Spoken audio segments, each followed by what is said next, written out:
Heavy traffic. Kawawa naman yung mga bata. Papaulan. Ay, patawad. At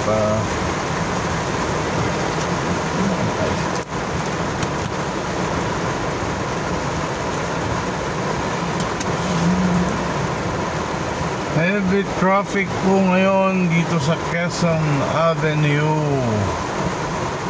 Ano, dahil po sa lakas ng ulan. Napakalakas po ng bagyo ngayon. Parang bagyo,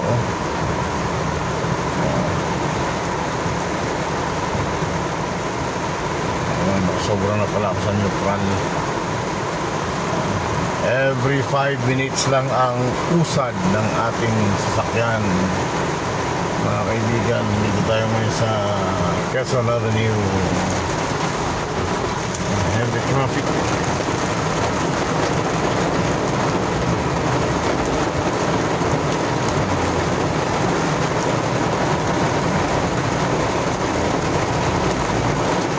Bagyo ba ngayon? No?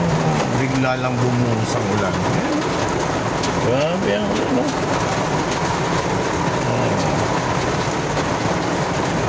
Pa-neutral lang tayo because of the rain.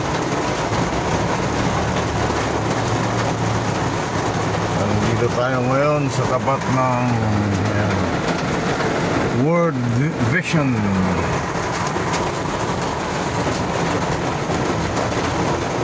Ito ang ating location at halos hindi tayo umuusad.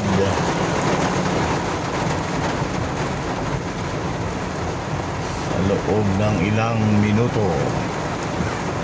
para pa kami kalagpas dito. Okay naman ang daloy ng trapiko.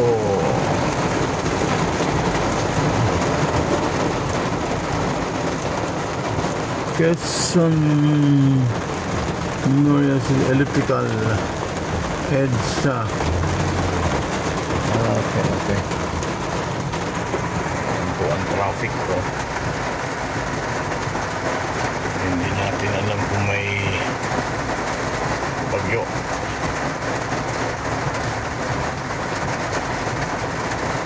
Sabi nga ng matatanda, usad pagong. Ayan.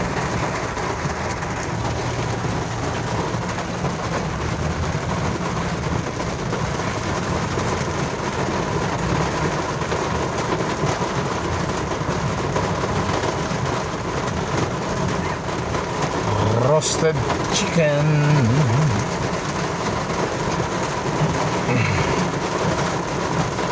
Ayan na po mga kaibigan, at ako buhay lobat na. Malapit ako maglobat. Ano, tumuloy-tuloy ng takbo. At ang trapiko ay padahan-dahan ang usad. Wala ako sa tapat ng McDonald's. Yan.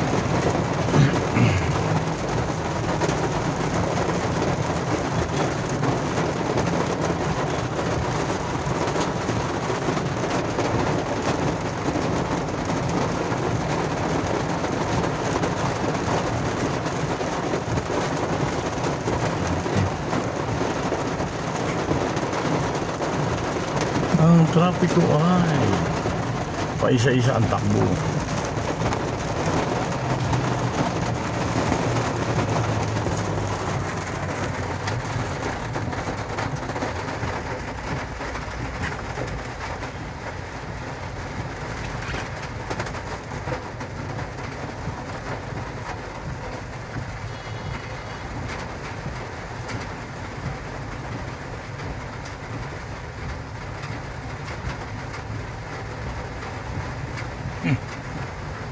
Parang tumutulo na hindi maintindihan.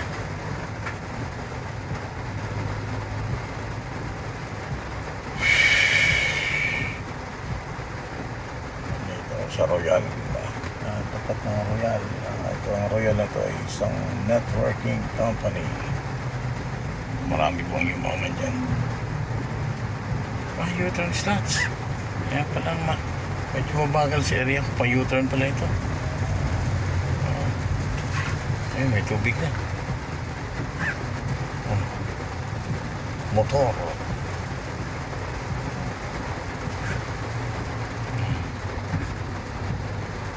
Ay, yung lakas talaga ng ulan. Ano ah? Ng daloy. Ang lakas ng daloy. Ng tubig. Ayan.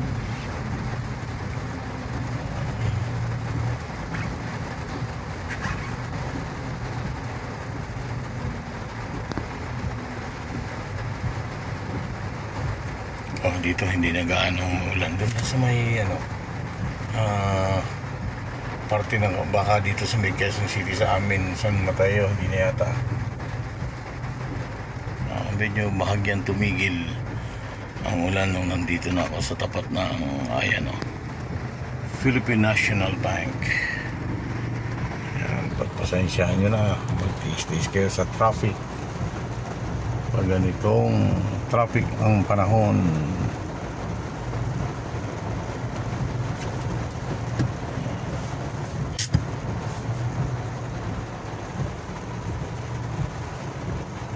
Tinatawag nilang usad pagong.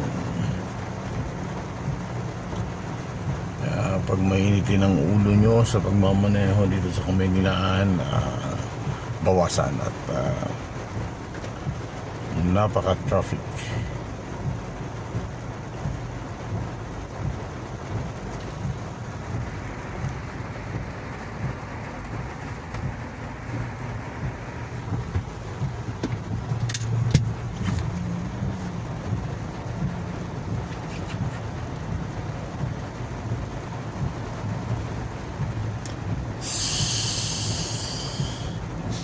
It's 2 p.m. and the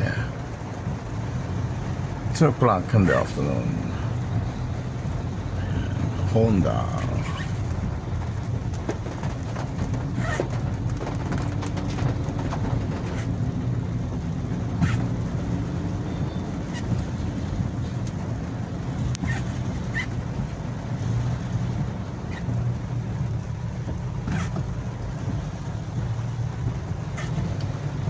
$7:38.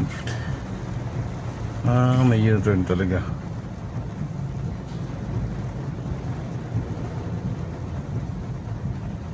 Traffic advisory. Ano? Ilang minutes tayong, halos 8 minutes, ilang metro lang ang aking tinakbo. Dito na ako sa tapat ng U-turn slots. Okay.